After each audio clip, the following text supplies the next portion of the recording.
একেবারে তৃণমূল পর্যায় থেকে আমরা আমরা যেভাবে ৭৫-এর পরে আমি নিজে দাঁড়িয়েছিলাম বা আমরা দাঁড়িয়েছিলাম, এবং আমাদেরকে একেবারে নতুন একটা প্রজন্ম দাঁড়াতে হবে।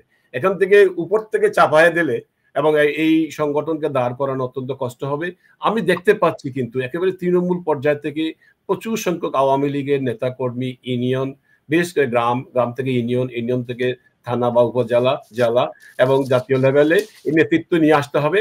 এবং আমাদেরকে আমাদের সবচেয়ে বড় জাতি ১৯৭৫ সালের ১৫ই আগস্ট বঙ্গবন্ধুকে আমরা হারিয়েছিলাম। কিন্তু আমরা জননেত্রী শেখ হাসিনা আমাদের মধ্যে আছেন। তিনি আমাদের শেখ হাসিনাকে নিয়েই আমরা তৃণমূল পর্যায় থেকে একটি আওয়ামী লীগকে একেবারে তৃণমূল পর্যায় থেকে নিয়ে আসব, এবং আওয়ামী লীগ যে ঘুরে দাঁড়াবে, যত তাড়াতাড়ি আওয়ামী লীগ ঘুরে দাঁড়াবে সাহস করে, এবং অনেক মানে অনেক কষ্ট, নির্যাতন, গ্রেফতার, অনেক কিছু হবে।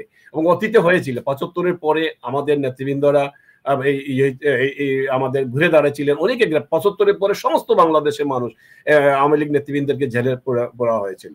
সব যুদ্ধাপরাধী রাজাকার আলবদরকে জেল থেকে বের করে দিয়ে আওয়ামী লীগ নেতাদেরকে জেলে হয়েছিল। ঠিক একইভাবে আপনি একটু আগে একটু উল্লেখ করেছিলেন ৫ই মানে ইয়ের আজকের যে দেশের বর্তমান পরিস্থিতি, যেমন ডেইলি স্টার এবং প্রথম আলোর অফিসের সামনে যে কাণ্ড কারখানা, আমি যখন নিউ ইয়র্ক থেকে তাকায় দেখি, যখন ইউটিউব, ফেসবুকে বা বাংলাদেশের জাতীয় মিডিয়া গুলাতে, এটা আমাদের জন্য, এবং এখানে সেনাবাহিনী উপস্থিত, এখানে পুলিশের উপস্থিতিতে যারা গরু জবে করে এগুলা করতেছেন, আপনি উল্লেখ করেছেন, এগুলা তো আমরা তো এই বাংলাদেশ আমরা চাইনি, এবং বাংলাদেশ আমরা দেখতে মোটেই চাই না। শুনুন, আমি তো উল্লেখ করেছি যে ৩টা নির্বাচন, যেটা ১৪, ১৮ এবং ২৪, এর কোন দায়িত্ব বাংলাদেশ আওয়ামী লীগের উপর দেওয়া যাবে না। এর জন্য সম্পূর্ণভাবে দায়ী বাংলাদেশের বিরোধী দল বিএনপি, জামাত, এবং তারা যারা বর্জন করেছেন, এটা কৌশল হিসাবে, রাজনৈতিক কৌশল। এবং তাদের এই আজকের পর্যায়ে এই যে ১০ বছর পর দেখেন, ১৪ সাল থেকে আজকে ২৪ সাল, ১০ বছর পর তাদের এই ১০ বছরের কৌশলে কিন্তু তারা সম্পূর্ণভাবে আওয়ামী লীগকে পরাস্ত করতে পেরেছেন।